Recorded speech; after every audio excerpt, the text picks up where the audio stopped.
حسبي ربي جل الله حسبي ربي جل الله আউযু বিল্লাহি মিনাশ শাইতানির রাজিম বিসমিল্লাহির রহমানির রহিম আসসালামু আলাইকুম ওয়া রাহমাতুল্লাহি ওয়া বারাকাতুহু। আল্লাহর রহমানির রহিমের নামের সঙ্গে আপনাদের সকলের মঙ্গল কামনা করে আপনাদের প্রিয় অনুষ্ঠান সাপ্তাহিক অনুষ্ঠান মাসাইল-ই জিন্দেগি বাংলায় আমি রওশন আলী রাশাদ আপনাদের সকলকে স্বাগতম জানাই। দর্শকবৃন্দ, শ্রোতা মণ্ডলী, সদায়ের মতো আপনারা যেমন অবগত, আমাদের মাঝখানে রয়েছেন আমাদের সকলের প্রিয় জনপ্রিয় এবং জ্ঞানী আলিমুদ্দিন জনাব মাওলানা শেখ সাবির রেজা সাহেব কিবলা আপনাদের সকলের প্রশ্নের উত্তর কোরআন ও হাদিস ও আহলে বাইত আলাইহিমুসসালামের শিক্ষার আলোকে দেওয়ার জন্য।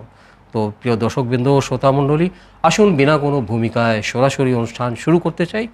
আসুন মাওলানা সাহেবকে স্বাগতম জানাই এবং আপনাদের প্রশ্নের উত্তর নেওয়ার চেষ্টা করি। আসসালামু আলাইকুম রহমতুল্লাহি ওয়া বারাকাতুহু। মাওলানা সাহেব। ওয়ালাইকুম আসসালাম রহমতুল্লাহি ওয়া বারাকাতুহু। মাওলানা সাহেব, আশা করি আপনি আমাদের ভাই বোনদের দোয়ায়, আমাদের দর্শকবৃন্দর দোয়ায় এবং আল্লাহর মেহেরবানিতে ভালো আছেন এবং সুস্থ আছেন। আলহামদুলিল্লাহ, শুকরিল্লাহ। রওশন ভাই, আপনি কেমন আছেন? আলহামদুলিল্লাহ মাওলানা সাহেব, আপনার দোয়া আছে এবং তদ্রূপ আমাদের ভাই বোনদেরও দোয়া আছে। তো মাওলানা সাহেব, যেমন আমরা সবাই অবগত, আজকে শুক্রবার, আগামীকাল শনিবার 25 মুহররম, মানে দিনটা হচ্ছে শাহাদাতে ইমাম জাইনুল আবদিন আলাইহিস সালামের দিন। তো আমি চাই যে অনুষ্ঠান শুরু করার আগে বা আমাদের ভাই বোনদের প্রশ্নের উত্তর দেওয়ার আগে আপনি যদি ইমাম জাইনুল আবদিন আলাইহিস সালামের বিষয়ে সংক্ষিপ্ত জীবনী বলতেন, যে উনি কী কী মাসায়েব ফেস করেছিলেন কারবালার ময়দানে, এবং তারপরে যে উনার ইমামতের পিরিয়ড ছিল, উনি ইসলামের জন্য, দ্বীনে ইসলামের জন্য কী কী খেদমত করে গিয়েছিলেন, এবং উনার যদি মূল্যবান বাণী আপনি যদি বলতেন, তাহলে আমার সঙ্গে সঙ্গে আমার সকলের ভাই বোনরা উপকৃত হতেন। জাযাকাল্লাহ রওশন ভাই। আসসালামু আলাইকুম ওয়া রাহমাতুল্লাহি ওয়া বারাকাতুহু। আমার প্রিয় দর্শক ও শ্রোতাবৃন্দ, যেমন রওশন ভাই বললেন, আগামীকাল শনিবার 25 মুহররম আমাদের চতুর্থ ইমাম জাইনুল আবদিন আলাইহিস সালামের শাহাদাত দিবস। আজ রাত থেকেই আমরা অনুষ্ঠান শুরু করি সবে শাহাদাত হিসাবে। তো আগামীকালকের মজলিসে ইনশাআল্লাহ আমি ওনার জীবনী বা মূল্যবান বাণী নিয়ে বিস্তারিত আলোচনা করব। আগামীকালকের মজলিসে আপনারা শুনবেন। তবে আজকে শুধু অতি সংক্ষিপ্ত এতটুকু বলবো, ইমাম জাইনুল আবদিন আলাইহিস সালামের জীবন সত্যি আমাদের জন্য একটি সুন্দর আদর্শ। নিশ্চয়ই নিশ্চয়ই। রওশন ভাই, কারবালার এত বড় ঘটনার পরে নিজের পরিবারের সঙ্গে এত অন্যায় অবিচার দেখার পরে, জি জি, এত জুলুম ও অত্যাচার সওয়ার পরে মনোবলকে বৃদ্ধি রেখে ওইভাবে দিনের খেদমত করা যেভাবে অন্য মাসুমিনরা করেছেন, সত্যি ইমাম জাইনুল আবদিন আলাইহিস সালামের মানে অতুলনীয়। জি জি, ওনার পদক্ষেপ ছিল, ওনার পরিশ্রম ছিল, ওনার মেহনত ছিল এই দিনের প্রচারের জন্য।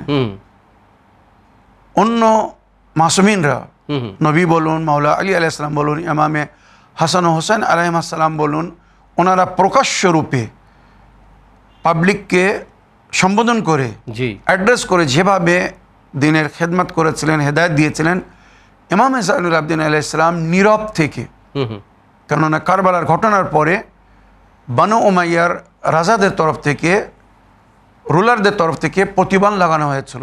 ইমাম জাইনুল আবদিন আলাইহিস সালাম পাবলিককে অ্যাড্রেস করতে পারতেন না, খেতাব করতে পারতেন না। তো ইমাম নিজের চিঠির মাধ্যমে, দুয়ার মাধ্যমে ওই সমস্ত জিনিস শিখিয়েছেন যেগুলো অন্য ইমামরা নিজেদের খেতাব, ওয়াজ, নসিহতের মাধ্যমে শিখেছেন। আর ইমাম জাইনুল আবদিন আলাইহিস সালাম আমাদেরকে আরও একটা জিনিস খুব সুন্দরভাবে শিক্ষা দিয়ে গেছেন বা বলেছেন, যে দেখো, আমার পরিবারের সঙ্গে যে অন্যায় বা অবিচার হয়েছে, আমার পিতাকে, আমার ভাইকে, আমার চাচাকে বা আমার আপনদেরকে শহীদ করা হয়েছে, তার দুঃখ, কষ্ট, বেদনা নিয়েও আমি দিনের কোনো কাজে কোনো ত্রুটি রাখিনি। সুবহানাল্লাহ। রওশন ভাই, জি, ওইরূপ আমাদেরকেও উচিত ইমামে জাইনুল আবদিন আলাইহিস সালাম যেভাবে কারবালার ঘটনার পরে উনি 35 বছর বেঁচে ছিলেন, এই 35 বছর উনি কিন্তু শুধু রোদন করেননি, কাঁদেননি, রোদন এবং ক্রোদনের সঙ্গে সঙ্গে মেসেজ দিয়েছিলেন, পায়গাম দিয়েছিলেন। এই আজাদারির মাধ্যমে দুনিয়াকে ইমাম হোসেন আলাইহিস সালামের মিশন, ইমাম হোসেন আলাইহিস সালামের মাকসাদ, ওনার কুরবানির কারণ কি সেগুলো বলেছিলেন, যার কারণে আজও পুরো বিশ্বে ইমাম হোসেনকে স্মরণ করা হচ্ছে। ইমাম জাইনুল আবেদিন আলাইহিস সালাম যদি নীরব থেকে, চুপচাপ থেকে শুধু ক্রোধন করতেন, কাঁদতেন, জুলুম ও অত্যাচারের বিরুদ্ধে যদি কথা না বলতেন, বা ওনার পিতা যে উদ্দেশ্যে কারবালায় গিয়েছিলেন, যার জন্য জীবনদান দিয়েছিলেন, সেগুলো যদি আজ দুনিয়াবাসীকে না বলতেন, তো হয়তো আমরাও যে আজাদারি আজ করছি এটাও হয়তো হতো না। জি জি, মনে রাখবেন। তো কারবালার ঘটনা থেকে, ইমাম হোসেন আলাইহিস সালাম বা শহদাদের জীবন থেকে আমরা যে শিক্ষা লাভ করেছি, অন্যায়ের বিরুদ্ধে চুপ থাকলে হবে না, জি, জুলুমের বিরুদ্ধে বসে থাকলে হবে না, যে যেভাবে পারবে তাকে আওয়াজ তুলতে হবে, কথা বলতে হবে। কেননা রোশন ভাই, কোরআনে বা হাদিসে জিহাদের 3টি পদ্ধতি বলা হয়েছে। জান দিয়ে, যদি জান না দিতে পারো মাল দিয়ে, জি, জি। মাল না দিতে পারো কমসে কম জবান দিয়ে রাইট রাইট, অন্যের বিরুদ্ধে বলো। এটাই কারবালার পরে ইমামে জাইনুল আবেদিন আলাইহিস সালাম আমাদেরকে শিখিয়েছেন। জালেমের কখনো কোনো পর্যায় বা পরিস্থিতিতে ভয় করেননি, সবসময় সত্য কথা বলেছেন, হক কথা বলেছেন। তো আমাদেরও উচিত এই মহরমে, এই আইয়ামে আজা যখন আমরা আজাদারি করব, তো ইমাম হোসেন আলাইহিস সালামের পরে ইমামে জাইনুল আবেদিন আলাইহিস সালাম বা বিবি জাইনাব সালামুল্লাহ আলাইহা যেভাবে আজাদারি করেছেন বা করে গেছেন, আর আজাদারির মাধ্যমে দিনের পয়গাম দিয়ে গেছেন, শরীয়তের সংবিধান বা ইমাম হোসেন আলাইহিস সালামের উদ্দেশ্য বয়ান করেছেন, আমরাও চেষ্টা করব দুনিয়ার কাছে সেই উদ্দেশ্য পৌঁছে দেওয়ার, যার ফলে জালিম পরাজয় হবে আর ন্যায় বিজয় লাভ করবে।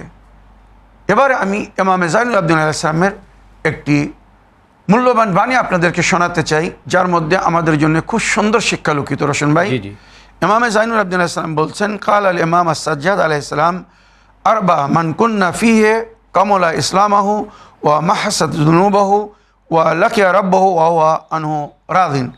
যদি কারোর মধ্যে এই 4টি জিনিস থাকে, কত গুরুত্বপূর্ণ কথা, যদি কারোর মধ্যে এই 4টি জিনিস থাকে, তো তার ইসলাম পরিপূর্ণ, তার সমস্ত গুনাহকে আল্লাহ মুছে দেবেন, আর সে যখন নিজের প্রতিপালকের সঙ্গে সাক্ষাৎ করবে মরার পরে, তো তার প্রতিপালক তার থেকে রাজি থাকবে। কত বড় কথা! তাহলে এই 4টি জিনিস কত গুরুত্বপূর্ণ জিনিস হতে পারে। ভালো করে মন দিয়ে শুনবেন আর এর উপরে আমাল করার চেষ্টা করবেন। আশা করি ইমামে জাইনুল আবেদিন আলাইহিস সালামকে যদি আমরা শ্রদ্ধাঞ্জলি দিতে চাই বা ওনাকে উপহার দিতে চাই, তো এর চেয়ে তো সুন্দর উপহার হতে পারে না যে ওনার এই মূল্যবান বাণীকে শুনে, জেনে, মেনে এর উপরে আমরা আমাল করার চেষ্টা করব ইনশাআল্লাহ।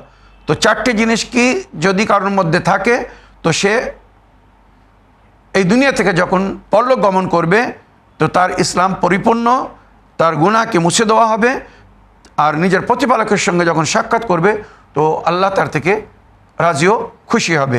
1 নম্বর, ওয়াকারুন লিল্লাহ বিমা ইয়াজআল আলা নাফসিহি লিন্নাস।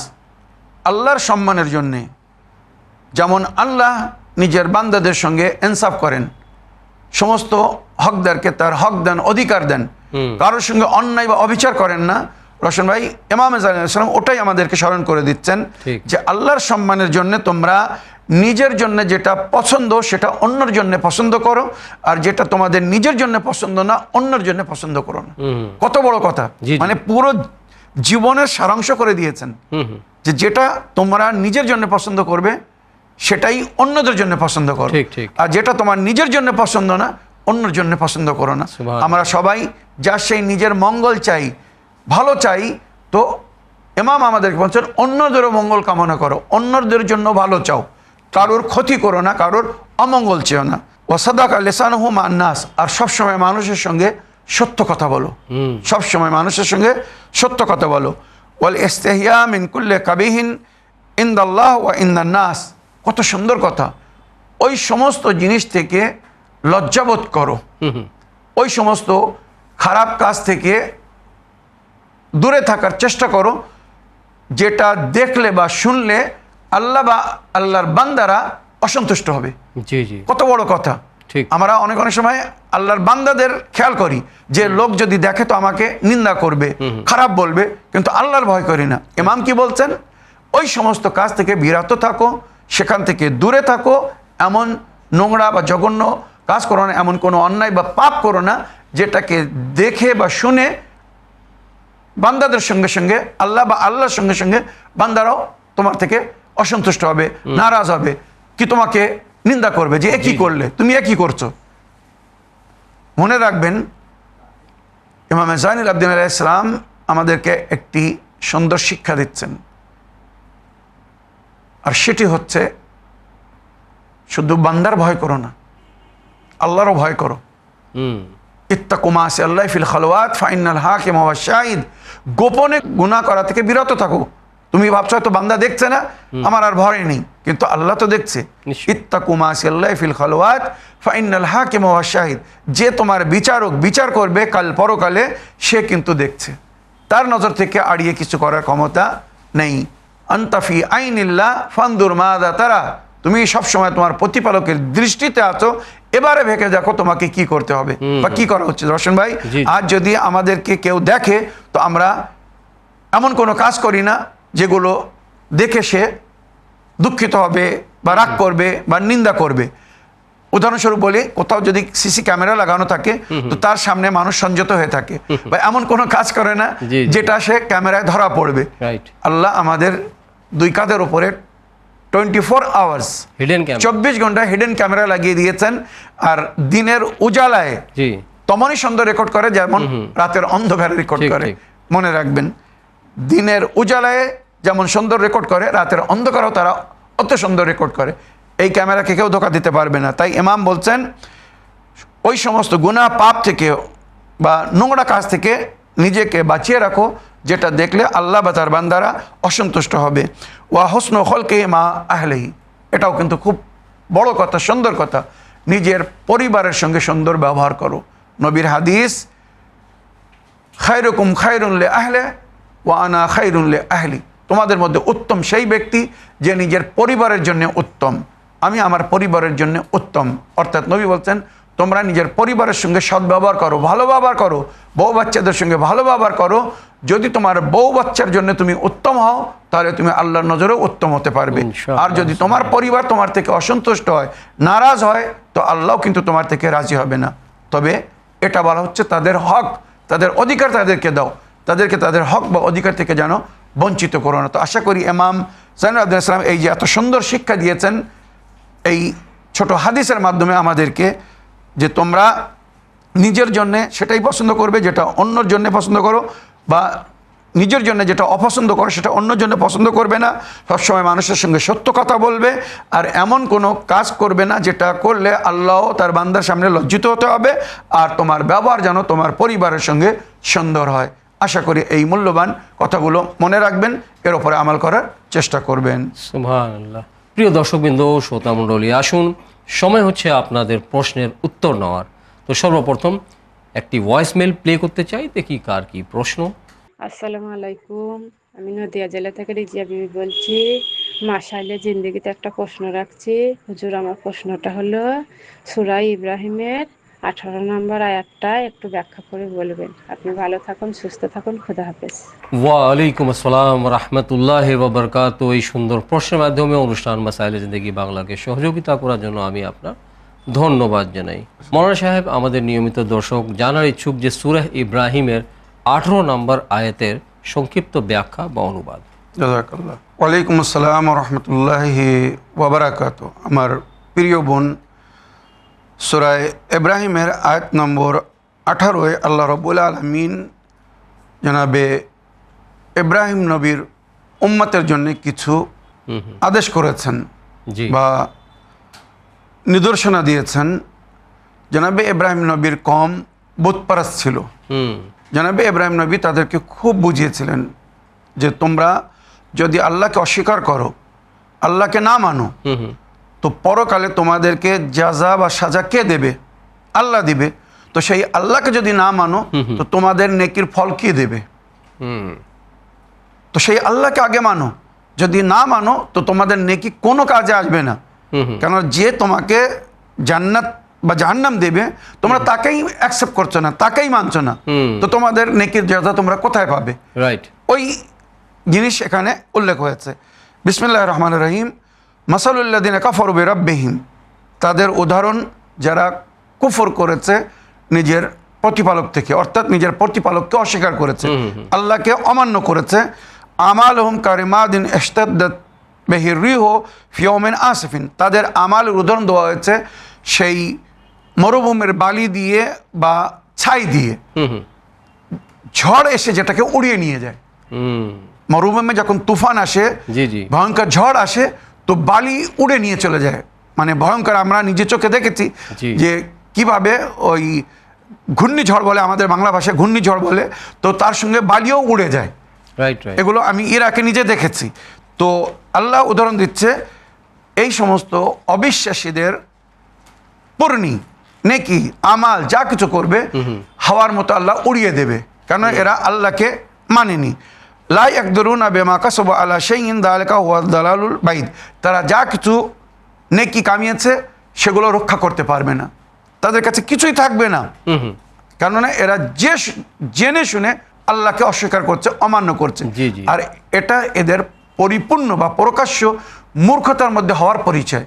তো যালিকা হুয়া দালালুল বাইদ, এটা হচ্ছে এদের গভীর মূর্খতা। এদের মধ্যে যদি সেই জ্ঞান বা মারেফাত থাকতো যে আল্লাহ আমাদেরকে সৃষ্টি করেছেন, সেই আল্লাহ আমাদেরকে সমস্ত নেয়ামত দিয়েছেন, সব কিছু দিয়েছেন, সেই আল্লাহকে যদি আমরা না মানি, তার যদি আমরা শুকর আদায় না করি, তো সে কি করে আমাদের থেকে রাজি হবে? আর আল্লাহ যদি রাজি না হয় তো বান্দা কোনো পাত্তা পাবে না। এই যে আয়াতের ব্যাখ্যা করলাম, আশা রাখি এটা তাদের জন্য একটি সুন্দর শিক্ষা হবে যারা আল্লাহকে মানে না। রোশন ভাই, এখানে আরও একটা আমি ছোট্ট কথা অ্যাড করতে চাই। অনেকে আছে যারা আল্লাহকে মানে কিন্তু আল্লাহর কথা মানে না। Right right. এদের মধ্যে আর ওই সমস্ত নাস্তিক বা এদের মধ্যে কি পার্থক্য রয়ে যাবে? ঠিক ঠিক। একজন আল্লাহকে মানছে না, সে নেকি করছে, তার নেকি তার কোনো কাজে আসবে না। আর একজন আল্লাহকে মানছে কিন্তু কোনো নেকি করছে না, তো দুজনের মধ্যে কি পার্থক্য রয়ে গেল? এই কোশ্চেন মার্ক রেখে দিলাম। এর উত্তর যদি আপনারা দিতে পারেন তো দিবেন। দর্শক কিন্তু আসুন আরেকটি ভয়েসমেল শুনি, দেখি কার কি প্রশ্ন বা কোথা থেকে কে কি জানার ইচ্ছুক। আসসালামু আলাইকুম মাওলানা সাহেব, আশা করি আপনি ভালো আছেন। আপনারা দুই ভাইয়ে ভালো থাকুন, সুস্থ থাকুন। মাওলানা সাহেব, তাহাজ্জুদের নামাজের সময় আপনাদের দু ভাইকে স্মরণে রাখি। মাওলানা সাহেব, আমার একটা প্রশ্ন মাসলুমাইল জিন্দেগিতে দিতে চাই। আমি ভোরের স্বপ্ন দেখছি যে এক মাওলানা সাহেব আমাকে ইস্তেগফার পড়তে বলছে, বুঝে এটা পড়ো তুমি, তোমার দোয়া কবুল হবে, যেটা বলবা সেটাই তোমার কবুল হয়ে যাবে। তো এই আর কি ব্যাখ্যা মাওলানা সাহেব একটু আমাকে জানাবেন। আর সেদিন থেকে আমি ইস্তেগফার সমানই পড়তে থাকি। ওয়ালাইকুম আসসালাম রহমতুল্লাহ বাবরকাত। প্রিয় আপা, দোয়ায় স্মরণে রাখার জন্য আমি অন্তর থেকে ধন্যবাদ জানাই, এবং ধন্যবাদ জানাই এই সুন্দর প্রশ্নের মাধ্যমে অনুষ্ঠান মাসাইল জিন্দেগি বাংলাকে সহযোগিতা করার জন্য। অ্যাকচুয়ালি আমরা সৌভাগ্যবান যে আমাদের দর্শকদের মধ্যে থেকে অনেকে নামাজে তাহাজ্জুদের মধ্যেও ওরা দোয়ায় স্মরণে রাখে। এটা কম বড় কথা না, এটা মানে সৌভাগ্যবান বলতে পারি আমাদেরকে। মৌলানা সাহেব, তো আপনার প্রশ্ন হচ্ছে যে উনি স্বপ্নে দেখেছেন যে কোনো আলেম ওনাকে স্বপ্নে এসে বলেছে যে তুমি ইস্তিগফার করো বা ইস্তিগফার পড়ো, তোমার যে কোনো মনোকামনা পুরো হবে ইনশাআল্লাহ। তো এই বিষয়ে মৌলানা সাহেব আপনি কি বলতে চান? শরীয়তে ইসলাম বা তালিমাত আহলে বাইত আলাইহিমুস সালাম এই বিষয়ে কি বলে মৌলানা সাহেব? জাযাকাল্লাহ। ওয়ালাইকুম আসসালাম রাহমাতুল্লাহি ওয়া বারাকাতুহু। আমার প্রিয় বোন বা আপা, আপনার প্রশ্ন বা স্বপ্ন খুব সুন্দর, জি নিঃসন্দেহে।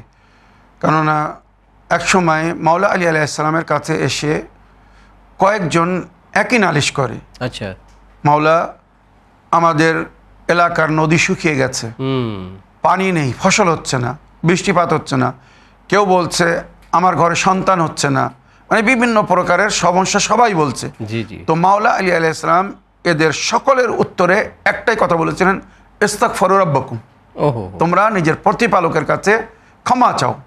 এই যে সমস্যার সম্মুখীন হচ্ছ, এই যে বালা মুসিবতে তোমরা গ্রেফতার হয়ে আছো বা আল্লাহর রহমত ও নেয়ামত থেকে বঞ্চিত, এর কারণ হচ্ছে তোমাদের গুনাহ বা তোমাদের পাপ। সুতরাং ইস্তেগফার করো, তোমাদের সমস্ত সমস্যার সমাধান হয়ে যাবে। এরপরে মাওলা এই আয়াত পড়লেন, আর এই আয়াতের মধ্যে এটাই জিক্র হয়েছে ঠিক, ঠিক। সূরা নূহ আয়াত নম্বর 10, 11 এবং 12 মধ্যে এটাই বলা হয়েছে, ফাকুলতু ইস্তাগফিরু রাব্বাকুম ইন্নাহু কানা গফফারা। ওই ওই বললাম তোমরা নিজের প্রতিপালকের কাছে ক্ষমা চাও, ইস্তেগফার করো, সে খোদা ক্ষমাশীল, তোমাদেরকে ক্ষমা করে দেবে। ইউরসিলুস সামা আলাইকুম মিদরারা, আসমান থেকে তোমাদের উপরে বৃষ্টিপাত করবে, মানে পানির বর্ষণ হবে। ওই ইমদিদকুম বিআমওয়ালিন ওয়া বানিন, তোমাদের ধন দৌলত বা সন্তান আদিতে বৃদ্ধি করে দেবে। যে সমস্ত নালিশ ছিল সেগুলোই আয়াতের মধ্যে জিকির হয়েছে। ওই ইয়াজআল লাকুম জান্নাতিন, আর তোমাদের জন্যে মানে ফল ফুলের বাগান লাগিয়ে দেবে, মানে বৃষ্টি হলে ফসল ভালো হয়, জি, জি। ফল ফুল ফোটে খেলে। ওয়াইয়াজআল লাকুম আনহারা, আর নদীতে পানি প্রবাহিত করে দেবে। ওহো, মানে সুবহানাল্লাহ। সমস্ত সমস্যার সমাধান আল্লাহ নিজেই বলে দিয়েছেন। তো আমার প্রিয় বোন, ওই যে আলিমে দিন আপনাকে স্বপ্নে বলেছেন ইস্তেগফার করুন, মনোকামনা আশা পুরো হবে, বাস্তব এটা। আল্লাহও বলেছেন যে তো যদি তোমাদের থেকে কোনো ভুল হয় তো তোমরা তওবা করো, ইস্তেগফার করো, ইনশাআল্লাহ তোমাদের যে সমস্ত নেয়ামত থেকে তোমরা বঞ্চিত হয়ে গিয়েছিলে নিজের ভুলের কারণে, পাপের কারণে, আল্লাহ পুনরায় সেই নেয়ামত দান করবে, তোমাদের সমস্ত মনোকামনা আশাকে পুরো করবে। তো আমরা কীভাবে ইস্তেগফার করব? তো ইমামে জাফর সাদিক আলাইহিস সালাম বলছেন এইভাবে নিজের প্রতিপালকের কাছে ইস্তেগফার করো। মানে অনেক সময় আসলে আমরা ইস্তেগফার করি, আবার পুনরায় সেই ভুল আবার করি, তওবা করি যে এটা আর করবো না, ওয়াদা করছি এটা আর করবো না, ঠিক। ওয়াদাকে ভঙ্গ করছি, আবার সেই কাজ করছি। তো ঠিক। ইমাম বলছেন এইভাবে আল্লাহর কাছে ইস্তেগফার করো, তো তোমার মনোকামনা আশা পুরো হয়ে যাবে। আল্লাহুম্মা ইন্নী আস্তাগফিরুকা বিমা তুবতু ইলাইকা মিনহু সুম্মা উততু ফিহি, আল্লাহ আমি সেই সমস্ত গুনাহ থেকে ক্ষমা চাই যার জন্য আমি তওবা করেছিলাম আবার পুনরায় ফিরে গিয়েছি। মানে তওবার পরে আবার ফিরে গিয়েছে। তাই হাদিসের ভাষায় বলা হচ্ছে ইন উত্তা ইলা যামবে ফালান তারজা, যদি গুনাহ করার পরে তওবা করো, আর তওবা করার পরে আবার যদি গুনাহর দিকে ফিরে যাও, এবারে ওখান থেকে ফিরে আসা তোমাদের জন্য কঠিন হয়ে যাবে। ঠিক। তো ইমামে জাফর সাদিক ইসলাম বলছেন তোমরা এইভাবে আল্লাহর কাছে ইস্তেগফার করো, তওবা করো যে আমার প্রতিপালক, আমি তওবা করার পরে পুনরায় যে গুনার দিকে আমি ফিরে গিয়েছিলাম বা ফিরে গিয়েছি, আমি এর থেকে ক্ষমা চাচ্ছি। ওয়াস্তাগফিরুকা লিকাউলিকাল্লাযী ওয়া'আদতুকা মিন নাফসি সুম্মা আখলাফতুহু, সেই সমস্ত কথা থেকে আমি তওবা করছি যার আমি ওয়াদা করেছিলাম কিন্তু পরে তার মুখালেফাত করেছি, মানে অঙ্গীকারকে ভঙ্গ করেছি, কথা রাখিনি। মানে আমরা অনেক সময় বিপদে পড়ে বলি, জি, জি। রোশন ভাই, হে আল্লাহ আমাকে এবারের জন্য মুক্তি দিন, আর এই ভুল আর করবো না, এই পাপ আর করবো না। ঠিক। যেই আল্লাহ শান্তি দিয়ে দেয় আবার ওই পাপ। মানে এখানে হাদিসের মধ্যে সুন্দর ঘটনাও লেখা হয়েছে। ইমাম নবী বলেছেন একজন সমুদ্রের মাঝখানে ছিল, হঠাৎ ভ্রমরে ভেসে গেছে, ডুবে যাবে, মারা যাবে। তখন আল্লাহর কাছে তওবা করছে, আল্লাহ এবারের মতো রেহাই দেন, আমাকে কিনারায় পৌঁছে দেন, আমি জমিনে পৌঁছে যাই, আর এই ভুল করবো না যে ভুল করেছি। জমিনে পৌঁছে গিয়ে সে তওবা ভুলে গেছে, যে বিপদে পড়েছিল ভুলে গেছে, আবার সেই ভুল করা শুরু করছে। তাই ইমাম বলছেন এইভাবে তওবা করো।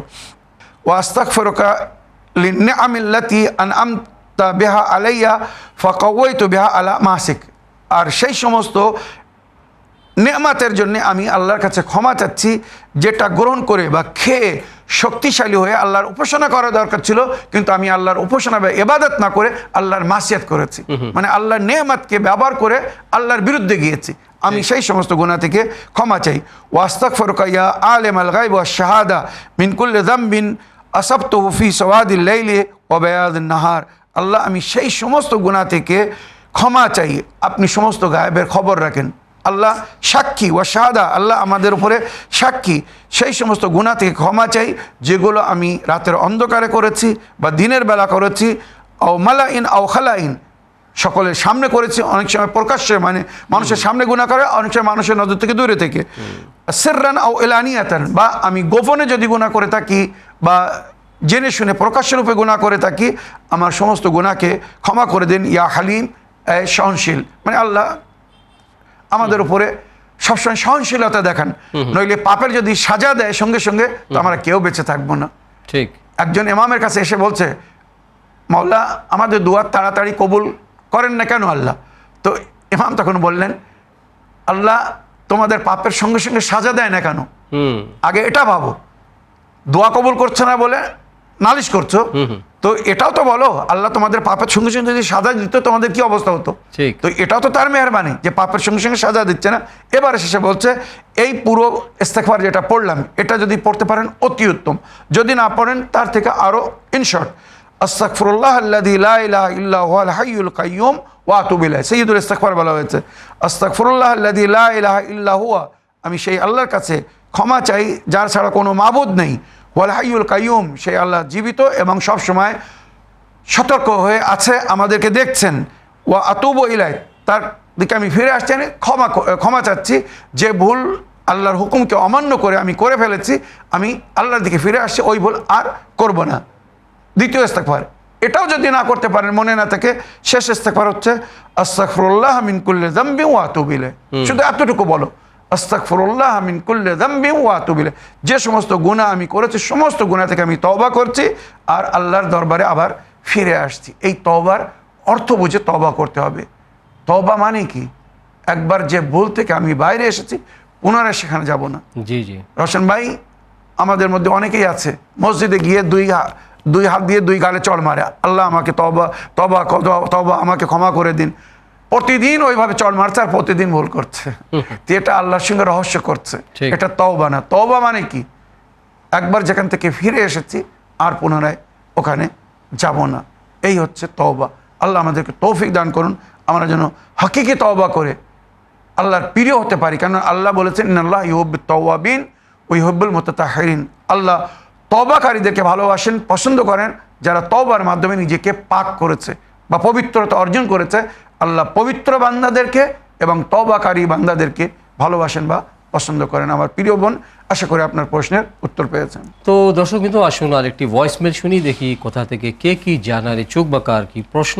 আসসালামু আলাইকুম রহমতুল্লাহি ওয়া বারাকাতুহু। মৌলানা সাহেব, আমি পূর্ব বর্ধমান থেকে ফাতেমা বলছি। আমি কাজা নামাজ পড়ছিলাম, দোয়ায় কোনো পড়ার আগে যে তাসাহুদ পড়ার পর যেটা তাসাহুদ পড়তে হয়, সেই তাসাহুদটা একদিন আমি পড়তে ভুলে গেছিলাম।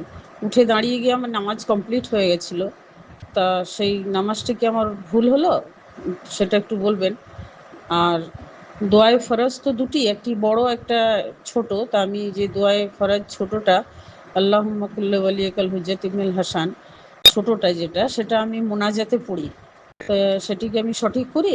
এটা একটু আপনি বলবেন। আল্লাহ আপনাকে ভালো রাখুক, সুস্থ রাখুক, মাসাইলে জিন্দেগিতে উত্তরটা আপনি দেবেন। ওয়ালাইকুম আসসালাম ওয়া রাহমাতুল্লাহি ওয়া বারাকাতুহু। এই সুন্দর প্রশ্নের মাধ্যমে অনুষ্ঠান মাসাইলে জিন্দেগি বাংলাকে সহযোগিতা করার জন্য এবং নিয়মিত উভয় অনুষ্ঠানকে ফলো করার জন্য আমি আপনার ধন্যবাদ জানাই। আমাদের নিয়মিত দর্শক ফাতেমা আপা। জি, ফাতেমা আপা। তো ফাতেমা আপার কথা হচ্ছে নামাজ পড়ার অবস্থায় মানে সেই সময় উনি দোয়ায় তাশাহুদ ভুলে গিয়েছিলেন। জি জি। তো উনি মানে নামাজ পড়ার সময় তাশাহুদ ভুলে গিয়েছিলেন। এক নম্বর প্রশ্ন, তো এটা কি নামাজটা বাতিল হয়েছে কি ওনার নামাজটা? এক নম্বর কথা। দ্বিতীয় প্রশ্ন ওনার হচ্ছে যে দোয়ায়ে ফরজ উনি একটা মানে কবির এবং সগীর, তো ছোটটা পড়েন, তো এটা কি উনি ঠিক করছেন মৌলানা সাহেব? জাযাকাল্লাহ। ওয়ালাইকুম আসসালাম ওয়া রাহমাতুল্লাহি ওয়া বারাকাতুহু। আমার প্রিয় বোন বা আপা, যদি কখনো নামাজে তাশাহুদ ভুলে যান আর ভুলে দাঁড়িয়ে পড়েছেন, তো শরীয়তের হুকুম হচ্ছে সঙ্গে সঙ্গে যেই মনে পড়বে বসে পড়ুন, বসে তাশাহুদ পড়ুন, তারপরে আবার দাঁড়িয়ে বাকি নামাজকে কমপ্লিট করুন। নামাজের পরে দুটি সেজদায় সহু করুন, কারণ একটা কিয়াম জাদা হয়ে গেছে, বেশি হয়ে গেছে, দুটি সেজদায় সহু করুন। আর যদি নামাজের মধ্যে মনে না পড়ে, নামাজের পরে যদি মনে পড়ে শেষ সালাম ফেরানোর পরে যে আমি তো দ্বিতীয় রেখাতে তাশাহুদ পড়তে ভুলে গিয়েছিলাম, তো শরীয়তের হুকুম হচ্ছে নামাজ শেষ করে আগে বসে তাশাহুদ পড়ুন, তারপরে এইভাবে বলুন যে হে আমার প্রতিপালক, তাশাহুদ ভুলে যাওয়ার কারণে আমি দুটি সেজদায় সহু করিতেছি, কুরবাতান আল্লাহ। তাশাহুদ ভুলে যাওয়ার কারণে দুটি সেজদায় সহু করিতেছি, কুরবাতান আল্লাহ। আল্লাহু আকবার বলে দুটি সেজদা করুন। সেজদায় বলতে হবে বিসমিল্লাহ ওয়া বিল্লাহি আসসালামু আলাইকা আইয়ুহান নবী ওয়া রাহমাতুল্লাহি ওয়া বারাকাতুহু। উঠে আবার সেজদায় যান, বিসমিল্লাহ ওয়া বিল্লাহি আসসালামু আলাইকা আইয়ুহান নবী ওয়া রাহমাতুল্লাহি ওয়া বারাকাতুহু।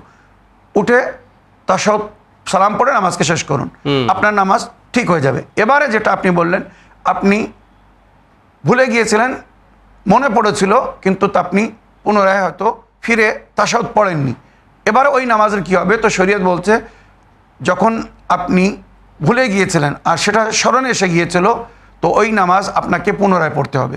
কারণ নামাজকে যেভাবে সংশোধন করার নিয়ম বলা হয়েছে, আপনি তার উপরে আমাল করেননি, তো ওই নামাজটা আপনাকে পুরো পড়তে হবে। যদি পরিপূর্ণ বিশ্বাস হয় যে হ্যাঁ আমি তাশাহুদ ভুলে গিয়েছিলাম আর তাশাহুদ পড়িনি, তো আপনাকে ওই নামাজ পুনরায় আবার পড়তে হবে। মানে কাজার নিয়তে পড়তে হবে?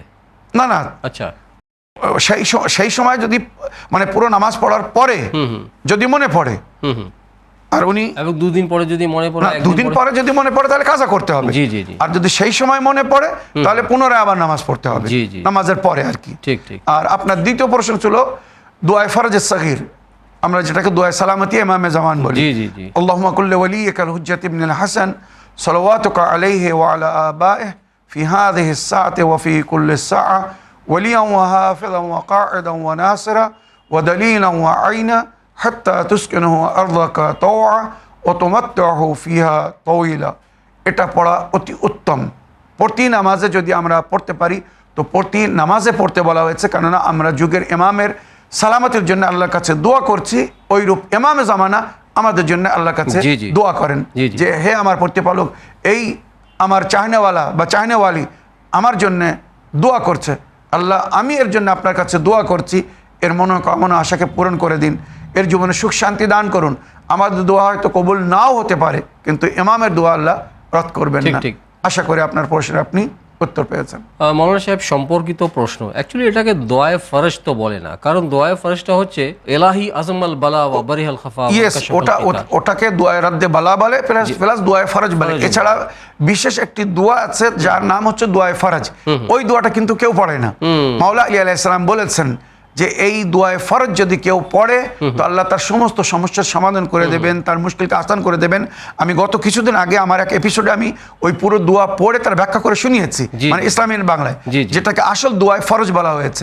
আর এলাহি আজমাল বালা এটা হচ্ছে দোয়ায়ে রাদ্দে বালা, এটা হচ্ছে দোয়ায়ে রাদ্দে বালা। আর আল্লাহুম্মা কুল্লি ওয়ালিয়িকাল হুজ্জাত ইবনুল হাসান এটা হচ্ছে দোয়ায়ে সালামতি ইমামে জামান। তবে এগুলোকেও দোয়ায়ে ফরজ বলা হয়েছে, মানে যার মাধ্যমে সমস্যার আল্লাহ সমাধান করে দেন। ঠিক ঠিক, সুবহানাল্লাহ। তো দর্শক বিন্দু, আসুন একটি ভয়েসমেল শুনি।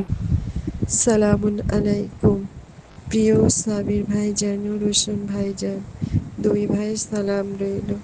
সর্বদা সুস্থ থাকবেন, স্বাস্থ্য থাকবেন, দোয়া করি।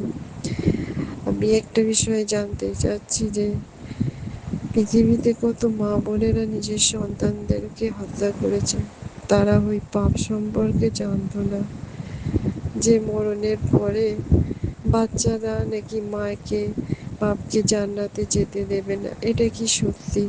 যদি সত্যি হয়, ওই বাচ্চাদের হাত থেকে মা বাপ পৃথিবী থেকে কিভাবে রেহাই পাবে? গুনাহ সম্পর্কে তাদের জ্ঞান ছিল না, নিজের সন্তানদেরকে হত্যা করে হয়তো ছোটখাটো গুনাহ ভাবতো যে আল্লাহর কাছে ক্ষমা চাইলে ক্ষমা পেয়ে যাব, কিন্তু মরণের পরে নাকি ওই বাচ্চারা তাদের কাছে মা বাপকে ফরিয়াদ করে যে কেন আমাদেরকে হত্যা করেছো। এই মূর্খতা, এই ভুল বিবেকহীন জ্ঞানহীন হওয়ার কারণে করেছে। সত্যি কি এই পাপ থেকে বাঁচার জন্য এই পৃথিবীতে কোনো উপায় নেই? যদি উপায় থাকে ওই মা বোনেদের তরফ থেকে আমি প্রশ্ন রাখলাম, আপনি বলে দেবেন। আর দিয়াদের কথা শুনেছি, তো দিয়া দেওয়ার যদি সামর্থ্য না থাকে তো আর কিভাবে এই গুনাহ থেকে মুক্তি পাবে? এটা যদি আপনি বলতেন তো অনেক উপকৃত হতো ওই মা বোনেরা, পরকালের আযাব থেকে দুনিয়াতে প্রায়শ্চিত্ত করে যেত। মাওলানা সাহেব প্রশ্ন উত্তর দেবেন। খোদা হাফেজ। ওয়ালাইকুম আসসালাম ওয়া রাহমাতুল্লাহি ওয়া বারাকাতুহু। আমাদের উভয়কে দোয়ায় স্মরণে রাখার জন্য এবং নিয়মিত উভয় অনুষ্ঠানকে ফলো করার জন্য আমি আপনার ধন্যবাদ জানাই। ওয়ালাইকুম আসসালাম ওয়া রাহমাতুল্লাহি ওয়া বারাকাতুহু। আমার প্রিয় বোন বা আপা,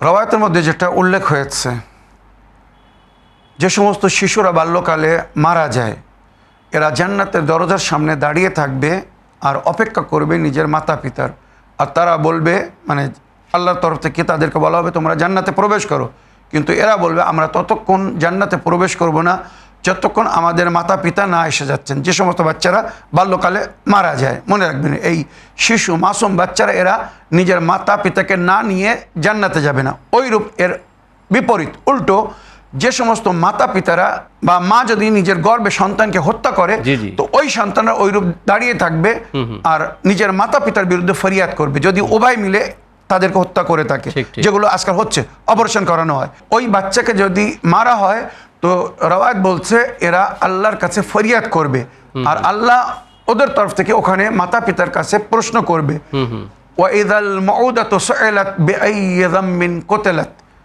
ওই বাচ্চাকে দেখে আল্লাহ যদি বলো কি দোষে এই বাচ্চাকে মেরেছিলে, তখন তাদের কাছে কোনো উত্তর থাকবে না। তোমার প্রিয় বোন, এর জন্য আমি উপায় বলেছি, যেটা শরীয়তে বলা হয়েছে, এর দিয়াত দিতে হবে। ওই বাচ্চাকে যে হত্যা করা হয়েছে কাতলের জন্য শরীয়তে দিয়াত রাখা হয়েছে, দিয়াত দিলে হয়তো ক্ষমা পাওয়া যাবে। এবার আমার বোন বলছে আমি হয়তো ওই দিয়াত দিতে সক্ষম না, দিয়াত দিতে এর কোনো বিকল্প, জি, জি। কোনো আরো উপায় আছে, অন্য উপায় আছে। তো এখানে শরীয়তে আমাদেরকে বলেছে, বুজুর্গানরা যেমন বলেছেন, কন্টিনিউয়াসলি 40 দিন রোজা রাখতে হবে, 40 দিন লাগাতার রোজা রাখতে হবে। আর প্রতিদিন রাত্রে 2 রাকাত নামাজে ইস্তেগফার পড়তে হবে, তওবা ইস্তেগফার, 2 রাকাত সালাতুল ইস্তেগফার, যের বিবরণ আমি বলেছি, বিশেষ একটা এপিসোড আছে, ক্লিপ আছে সালাতুল ইস্তেগফার কিভাবে পড়তে হবে। তো 40 দিন লাগাতার রোজা রাখতে হবে আর সালাতুল ইস্তেগফার পড়ে আল্লাহর কাছে ক্ষমা চাইতে হবে। মনে হয় আল্লাহ ক্ষমা করে দেবেন ইনশাআল্লাহ। আশা করি আপনার প্রশ্নে আপনি উত্তর পেয়েছেন। তো প্রিয় দর্শকবৃন্দ, সময় হচ্ছে অনুষ্ঠানের শেষ অডিও মেসেজ বা ভয়েসমেল প্লে করা। দেখি শুনি কোথা থেকে কে কি জানার ইচ্ছুক বা কার কি প্রশ্ন। আসসালামু আলাইকুম মৌলানা সাহেব, আমি মুর্শিদাবাদ থেকে রেজিনা বলছি। আমি মাসলামাইল জিন্দেগিতে একটা প্রশ্ন রাখছি। আশা করি আমার দুভাই ভালো আছেন, ভালো থাকুন, সুস্থ থাকুন, রাব্বুল আলামিনের কাছে দোয়া করি। মৌলানা সাহেব, আমি উঠতে বসতে শুতে সকল সময়তে আমি আল্লাহর জিকির করি, দরুদ পড়ি, ইস্তেগফার পড়ি। যখনই পড়ি গায়ের পশম ঠাড়ো হয়, ভিতর কেঁপে ওঠে। এটা কি দোয়া কবুল হওয়ার ইঙ্গিত? আর মৌলানা সাহেব, যে শুক্রবারের দিন মাগফিরাতের নামাজ পড়ি আসরের সময়, এই নামাজের কি ফজিলত একবার জানাবেন। আসসালামু আলাইকুম ওয়া রাহমাতুল্লাহি ওয়া বারাকাতুহু। ওয়ালাইকুম আসসালাম ওয়া রাহমাতুল্লাহি ওয়া বারাকাতুহু। সুন্দর প্রশ্নের মাধ্যমে অনুষ্ঠান মাসাইল জিন্দেগি বাংলাকে সহযোগিতা করার জন্য আমি আপনার ধন্যবাদ জানাই এবং আমি আপনাদের সকলকে ধন্যবাদ জানাই যে আপনারা উভয় অনুষ্ঠানকে নিয়মিতভাবে ফলো করছেন এবং আমাদের উভয়কে আপনাদের দোয়ায় স্মরণে রেখেছেন।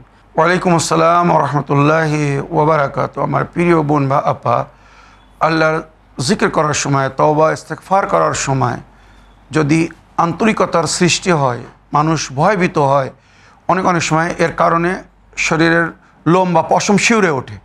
তো এটা দোয়া কবুল হওয়ার বা আল্লাহর দরবারে আপনার ফরিয়াদ পৌঁছে যাওয়ার একটি ইশারা বা সংকেত। তো এটা ভালো, এইভাবে আল্লাহর জিকির করতে থাকুন, তওবা ইস্তেগফার করতে থাকুন, ইনশাআল্লাহ আল্লাহ রাব্বুল আলামিন ক্ষমা করবেন। আর সালাতুল ইস্তেগফার পড়ার জন্যে যে কোনো সময় মানুষের যদি কোনো অন্যায় বা ভুল হয়, পাপ করে থাকে, তো যে কোনো সময় সে সালাতুল ইস্তেগফার পড়ে আল্লাহর কাছে ক্ষমা চাইতে পারে। তবে তার জন্য সবচেয়ে উত্তম সময় বলা হয়েছে শবে জুমা, মানে বৃহস্পতিবারের রাত বা শুক্রবারের দিন, যেটা আপনি বললেন শুক্রবারে আসরের সময় সালাতুল ইস্তেগফার পড়ার কি ফজিলত, তো ওটা উত্তম সময়। ওই সময় যদি কেউ আল্লাহর কাছে তওবা করে, ইস্তেগফার করে, তো আল্লাহ তার দোয়াকে রদ করেন না। তাই শবে জুমা বা জুম্মার দিনে যে কোনো সময় সালাতুল ইস্তেগফার পড়ে আল্লাহর কাছে ক্ষমা প্রার্থী হতে পারেন, আল্লাহ ক্ষমা করবেন। আর আশা করি আল্লাহ যদি তওবাকে কবুল করে নেন তো মনোকামনা আশাকেও পূরণ করে দেবেন। প্রিয় দর্শকবৃন্দ, সময় হচ্ছে অনুষ্ঠানের শেষ একটি টেক্সট মেসেজ পড়ার। তো দেখি শুনি কোথা থেকে কে কি প্রশ্ন করছেন বা কে কি জানার ইচ্ছুক। আসসালামু আলাইকুম, মাসাইল জিন্দেগি বাংলা। আমি নদিয়া জেলা থেকে সুরজ শেখ বলছি। মৌলানা সাহেব, আমার প্রশ্ন হলো, ইন্না লিল্লাহি ওয়া ইন্না ইলাইহি রাজিউন, এই দোয়াটি মানুষ শুধু কারোর ইন্তেকালের খবর শুনলে পড়ে? মৌলানা সাহেব বলছি, এই দোয়াটির অর্থ বলবেন এবং এই দোয়াটি কখন কখন পড়তে হবে আপনি একটু বলবেন। ওয়ালাইকুম আসসালাম ওয়া রাহমাতুল্লাহি ওয়া বারাকাতুহু। প্রিয় সুরজ ভাই, এই সুন্দর প্রশ্নের মাধ্যমে অনুষ্ঠান মাসাইল জিন্দেগি বাংলাকে সহযোগিতা করার জন্য আমি আপনার ধন্যবাদ জানাই। আমাদের নিয়মিত দর্শক সুরজ শেখ ভাই অনেক বছর ধরে আপনার উভয় অনুষ্ঠান ফলো করছেন। তো ওনার প্রশ্ন হচ্ছে যে ইন্না লিল্লাহি ওয়া ইন্না ইলাইহি রাজিউন, এই দোয়াটি, কোরআনের এই আয়াতটি কখন কখন পড়তে হবে, নাকি এটা শুধু মানে ফিক্স করে দেওয়া হয়েছে যে মানুষের যখন ইন্তেকাল হবে তখন পড়তে হবে, না অন্য কোনো স্কোপ আছে যখন পড়লে এটা মানে আমরা লাভান্বিত হতে পারি? জাযাকাল্লাহ। ওয়ালাইকুম আসসালাম ওয়া রাহমাতুল্লাহি ওয়া বারাকাতুহু। আমার প্রিয় ভাই সুরজ শেখ সাহেব, ইন্না লিল্লাহ ওয়া ইন্না ইলাইহি রাজিউন, সূরা বাকারা আয়াত নম্বর 156। জি। আল্লাহ রাব্বুল আলামিন এর আগের আয়াতে বা পরের আয়াতে আমাদেরকে এইভাবে বলেছেন, ওয়ালানাবলুওয়ান্নাকুম বিশাইইন মিনাল খাউফি ওয়াল জুই ওয়া নাকসিম মিনাল আমওয়ালি ওয়াল আনফুসি ওয়াস সামারাত ওয়াবাশশিরিস সাবিরিন আল্লাযীনা ইযা আসাবাতুম মুসিবা ক্বালু ইন্না লিল্লাহি ওয়া ইন্না ইলাইহি রাজিউন উলাইকা আলাইহিম সালাওয়াতুম মির রাব্বিহিম ওয়া রাহমা ওয়া উলাইকা হুমুল মুহতাদুন। আল্লাহ রাব্বুল আলামিন বলছেন, আমি তোমাদের পরীক্ষা নেব। আজমাইশ, বালা ও মুসিবতের মাধ্যমে আল্লাহ আমাদেরকে পরীক্ষা নেন। ঠিক ঠিক। তো আল্লাহ বলছেন, আমি তোমাদের পরীক্ষা নেব, কখনো ভয় দেখিয়ে, খোদায় রেখে, মালের ক্ষতির মাধ্যমে, জানের ক্ষতির মাধ্যমে, ফসলের ক্ষতির মাধ্যমে, বা ছোট শিশু বাচ্চারা যারা মারা যায়। জি। তো এই সমস্ত পরীক্ষার সময়, কঠিন সময়ে যদি কেউ ধৈর্য ধরে, তো আল্লাহ বলছেন ওয়াবাশশিরিস সাবিরিন আল্লাযীনা ইযা আসাবাতুম মুসিবা, ওই সমস্ত ধৈর্যধারীদেরকে শুভ সংবাদ দিন যারা এই সমস্ত বিপদের সময়, মুসিবতের সময় ধৈর্য ধরে। ওয়াকালু, আর তারা বলে ইন্না লিল্লাহ ওয়া ইন্না ইলাইহি রাজিউন, আমরা আল্লাহর জন্যে আর তার দিকেই আমাদেরকে ফিরে যেতে হবে। অর্থ হচ্ছে ইন্না লিল্লাহ অর্থাৎ আমরা আল্লাহর জন্যে, ওয়া ইন্না ইলাইহি রাজিউন আর তার কাছেই একদিন আমাদেরকে ফিরে যেতে হবে। উলাইকা আলাইহিম সালাওয়াতু মির রাব্বিহিম ওয়া রাহমা, এদের উপরে আল্লাহর সলাওয়াত ও সালাম এবং রহমতের বর্ষণ হবে বা বর্ষণ হয়। ওয়া উলাইকা হুমুল মুহতাদুন, আর এরাই শিক্ষা লাভ করেছে, হেদায়েত লাভ করেছে। তো এই আয়াত সর্বপ্রথম হযরত আলী আলাইহিস সালাম জানাবে হামজা শহীদের খবর শুনে জি জি উনি এই বাক্য মুখ দিয়ে বাহির করেছিলেন, ইন্না লিল্লাহি ওয়া ইন্না ইলাইহি রাজিউন। আল্লাহকে এত ভালো লেগেছিল যে আল্লাহ সঙ্গে সঙ্গে একটা কোরআনের অংশ করে দিয়েছিলেন। মনে রাখবেন, এই বাক্যের সঙ্গে স্বয়ং মাওলা আলী আলাইহিস সালাম বলছেন, আপনি যারা বললেন যেটা শুধু মৃত্যুর খবর শুনে আমরা বলি বা পড়ি বা শুনি না, যে কোনো বালা মুসিবতের সময় এটা পড়তে বলা হয়েছে, ওই বালা মুসিবত থেকে মুক্তি পাওয়ার জন্য। সুবহানাল্লাহ। মনে রাখবেন, একজনকে মাওলা আলী আলাইহিস সালাম শুনলেন, সে বলছে ইন্না লিল্লাহি ওয়া ইন্না ইলাইহি রাজিউন। তো মাওলা আলী আলাইহিস সালাম তাকে দাঁড় করলেন, দাঁড় করিয়ে বললেন, তুমি যে বাক্যটা বললে এর অর্থ জানো কি, এর মানে বোঝো? ইন্না লিল্লাহি ওয়া ইন্না ইলাইহি রাজিউনের মানে জানো? তো সে বলছে, মাওলা আপনার চেয়ে তো ভালো কে জানে, আপনি বলুন। তখন মাওলা বললেন, ইন্না লিল্লাহ অর্থাৎ তুমি প্রকাশ করছো, বলছো যে আমার মালিক আমি না, আমার মালিক কেউ অন্য, মানে আমি আল্লাহর জন্য, মানে আল্লাহ আমার মালিক। তো সুতরাং যদি আল্লাহ তোমার মালিক হয়ে থাকে তো মালিকের অধীনে থাকো, মালিকের কথা মতো চলো। সুবহানাল্লাহ। এই হচ্ছে ইন্না লিল্লাহর মতলব। ওয়া ইলাইহি রাজিউন, আর তার কাছেই ফিরে যেতে হবে। জি জি। তার মানে কি, তুমি চাও আর না চাও একদিন তোমার প্রস্থান সেদিকে হবে, তো তার জন্য প্রস্তুত হও। সে মালিক যে কোনো সময় তোমাকে ডেকে নিতে পারে।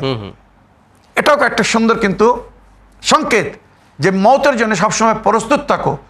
যখন আল্লাহর দরবারে ফিরে যেতে হবে তো আল্লাহ তোমাকে তো বলে ডাকবে না, বলে ফিরিয়ে নেবে না যে চলো এসো, বা তুমি এখন যেতে রাজি কিনা, যদি রাজি হও তো চলো, নইলে দুনিয়ায় থাকো না। যে কোনো মুহূর্তে আল্লাহ ডাক হতে পারে, আল্লাহ তোমাকে ফিরিয়ে নিতে পারে। তো তার কাছে যখন ফিরে যেতে হবে তো সব সময় প্রস্তুত হও। প্রস্তুত হও মানে কি, মাওলা আলীর কাছে একজন এসে বলছে, মাওলা নেকি করার সবচেয়ে ভালো দিন বা সময় কোনটি? তো মাওলা বলছেন মৃত্যুর একদিন আগে বা মৃত্যুর আগে। তো বলছে, মাওলা আমি কি করে বলবো, কি করে জানবো যে মৃত্যু আমার কবে হবে? তখন মাওলা বললেন, প্রতিক্ষণকে, প্রতিদিনকে নিজের জীবনের শেষ সময় বা শেষ দিন মনে করে নেকি করো। এই হচ্ছে শিক্ষা। এই যে আয়াতের ব্যাখ্যা করলাম, এর অর্থ বললাম, আশা করি বুঝতে পেরেছেন। ইন্না লিল্লাহ ওয়া ইন্না ইলাইহি রাজিউন, যে কোনো বিপদের সময়, যে কোনো মুসিবতের সময় পড়া যাবে, শুধু মরার খবর শুনে না। রশন ভাই, এখানে আমি আমার বন্ধুর ঘটনা শুনি। উনি বলছিলেন ওনার বোনের অ্যাক্সিডেন্ট হয়েছে বা ভাইয়ের অ্যাক্সিডেন্ট হয়েছে, তো ওনার মুখ দিয়ে হঠাৎ বাইরে গেছে ইন্না লিল্লাহ ওয়া ইন্না ইলাইহি রাজিউন। তো সবাই ওনার মুখ দেখছে, এ কি আপনি ইন্না লিল্লাহ বলছেন কেন? উনি অ্যাক্সিডেন্ট হয়েছে, এখনো বেঁচে আছে। বলেছে এই ইন্না লিল্লাহ শুধু মরার পরে বলার জন্য না, ওই যে অ্যাক্সিডেন্ট হয়েছে, দুর্ঘটনা ঘটেছে, সে ক্ষতিগ্রস্ত হয়েছে, কষ্ট পাচ্ছে, তার জন্য আমরা বললাম যে এই কষ্ট যদি আমি পেতাম আমার কি হতো। তো এই জন্য আমি আল্লাহর কাছে নালিশ করছি বা আল্লাহর দরবারে ফরিয়াদ করছি যে আল্লাহ, আমি আপনার জন্য বা আমরা আপনার জন্য আপনার কাছে আমাদেরকে ফিরে আসতে হবে। যে কোনো মুহূর্তে, যে কোনো সময়, যে কোনো কারণে, অ্যাক্সিডেন্ট হোক, বিনা অ্যাক্সিডেন্টও মানুষ মারা যায়। তো ওই জন্য যে কোনো সময়, বালা মুসিবতের সময় এই ইন্না লিল্লাহি ওয়া ইন্না ইলাইহি রাজিউন পড়তে বলা হয়েছে। আমরা শনিবারে নবী করিম সাল্লাল্লাহু আলাইহি ওয়াসাল্লামের যে জিয়ারত পড়ি ওর মধ্যেও এসেছে যে নবী আমাদের ছেড়ে চলে গেছেন, এটাও আমাদের জন্য একটি দুঃখের ঘটনা। আর আমরাও একদিন আল্লাহর দরবারে চলে যাব। তো নিশ্চয়ই। যে কোনো সময় আল্লাহর দরবারে যাওয়ার জন্য প্রস্তুত থাকুন, আর প্রস্তুত হতে হবে নেকির মাধ্যমে, নিজেকে তৈরি করতে হবে। পরকালে আল্লাহর দরবারে গিয়ে যেন লজ্জিত না হতে হয়। আল্লাহ আমাদেরকে বলবেন, আমি যখন তোমাদেরকে দুনিয়ায় পাঠিয়েছিলাম নির্দোষ, নিষ্পাপ, পরিষ্কার, তুমি ফিরে এসেছো, তো সেই পরিষ্কার রূহ আমাকে আমানত ফিরিয়ে দাও। জি জি জঘন্য হয়ে এসেছো, আল্লাহ এটাকে পছন্দ করবে না। ঠিক। আমি রোশন ভাইয়ের আগেও বলেছি, এই শরীরকে যদি পবিত্র করে নিয়ে যেতে পারি, জি জি মানে গুনাহ থেকে তওবা করে, পাক করে, বা শারীরিক পবিত্রতা মেনটেন করে, আর ওইরূপ রূহকে যদি আমরা পবিত্র ফিরিয়ে নিয়ে যেতে পারি, রাইট রাইট মানবিক সমস্ত গুনাহ থেকে, পাপ থেকে, মুক্ত থেকে বা তওবা করে যদি পাক করে নিয়ে যেতে পারি, জি জি আল্লাহ আমাদেরকে জান্নাতে স্থান দেবেন, যেখান থেকে আমরা এসেছি জি সেই স্থান, সেখানে স্থান দেবেন। আর যদি আমরা খোদা না করো আমাদের শরীর বা রূহ যদি অপবিত্র, নাপাক বা জঘন্য হয়, তো রসম ভাই ময়লা কোথায় ফেলা হয়, জঞ্জাল কোথায় ফেলা হয়, বুদ্ধিজীবীর জিনিস সেটা যথেষ্ট। তখন আল্লাহ জান্নাত পরিষ্কার জায়গা, কোনো নোংরা জিনিস ওখানে স্থান পাবে না। তো আমাদের শরীর বা রূহ যদি নাপাক, নাজিস হয়, জঘন্য হয়, তো আল্লাহ তুলে আমাদেরকে ময়লা খোলায় ফেলে দেবে। আর ময়লা খোলা কি? জাহান্নাম। জাহান্নাম। আর যদি পরিষ্কার করে নিয়ে যেতে পারি শরীরকে বা রূহকে, তো আল্লাহ সেখানেই স্থান দিবেন যে জান্নাতে আমরা ছিলাম, পুনরায় ওখানেই ফিরে যাব ইনশাআল্লাহ। আশা করি আপনার প্রশ্নে আপনি উত্তর পেয়েছেন। তো মৌলানা সাহেব, আপনার আমি অন্তর থেকে ধন্যবাদ জানাই আমাদের সকল ভাই বোনদের তরফ থেকে, আমাদের দর্শকবৃন্দদের তরফ থেকে, যে আপনি আজকেও অনুষ্ঠানে এসে ব্যস্ততার মধ্যে থেকেও এই মনসুনের সিজনেও এত কষ্ট করে স্টুডিওতে এসে আমাদের সকল ভাই বোনদের প্রশ্নের খুব সুন্দরভাবে কোরআন ও হাদিস ও আহলে বাইত আলাইহিমুসসালামের শিক্ষার আলোকে দিয়েছেন। আশা করি ইনশাআল্লাহ আপনি এই তাবলীগের সিলসিলা, এই মেসেজ অফ হিউম্যানিটি বা টিচিংস অফ আলে মুহাম্মদ এবং কোরআন ও হাদিস ও আহলে বাইত আলাইহিমুসসালামের শিক্ষার এই সিলসিলাটা এই মাধ্যমে আমাদের উভয় অনুষ্ঠানের মাধ্যমে, ইসলামিক বাংলা এবং মাসাইলে জিন্দেগি বাংলার মাধ্যমে এই সিলসিলাটা জারি রাখবেন মৌলানা সাহেব। অবশ্যই রোশন ভাই, নিঃসন্দেহে যতক্ষণ বেঁচে আছি আপ্রান্ত চেষ্টা করছি বা করব। আপনাদের কাছে অনুরোধ, আমাদের দুই ভাইকে দোয়াতে স্মরণে রাখবেন, যাতে আমরা সুস্থ স্বাস্থ্য থেকে এইভাবে দিনের খেদমত করতে পারি, কোনো প্রকারে যেন বাধা সৃষ্টি না হয়। তো দোয়া করবেন যেন আমরা সুন্দরভাবে সুস্থ থেকে বা বিনা কোনো বাধা সৃষ্টি হয়ে এখানে এসে এই দিনের খেদমত করতে পারি, বা আমাদের উভয় অনুষ্ঠানকে যেন আমরা এইভাবে জারি রাখতে পারি। আর সব সময় যেটা আমি আপনাদের কাছে অনুরোধ করছি, সেটা হচ্ছে দোয়া এবং সাদকার মাধ্যমে আমাদেরকে স্মরণে রাখবেন। কেননা অনেক সময় বিভিন্ন প্রকারের বালা ও মুসিবতে আমরাও গ্রেফতার হই। জি জি মানুষের নজর লাগে, অনেক আছে দুশ্মনরা কুনজর লাগায় বা ক্ষতি করার চেষ্টা করে। নিশ্চয়ই, নিশ্চয়ই। কিন্তু মুমিনদের যদি দোয়া হয়, ঠিক আর ঠিক। দোয়া ওয়া সাদাকা তারুদ্দুল কাযা ওয়াল বালা, হাদিসের ঠিক, মধ্যে উল্লেখ হয়েছে সাদকা এবং দোয়া বালা ও মুসিবতকে এমনকি মৃত্যুকেও টলিয়ে দেয়। তো আশা করি আপনারা যদি আমাদের জন্য একটু সাদকা দেন আর দোয়া করেন, তো আল্লাহ আমাদের বালা মুসিবতকে দূর করে দেবেন, বা বালা মুসিবত থেকে আমরা রক্ষা পাবো, আর এইভাবে দিনের খেদমত করার সুযোগ পাবো। এটা আল্লাহর সঙ্গে ওয়াদা, যতক্ষণ বেঁচে আছি এইভাবে যেন তার দিনের, তার নবীর পরিশ্রম বা মেহনত বা আহলে বায়তের তালিমাত আমরা যেন এইভাবে জারি রাখতে পারি, বা এই ইসলামিক সংবিধান বা ইসলামিক সঠিক ইতিহাস সকলের কাছে পৌঁছে দিতে পারি।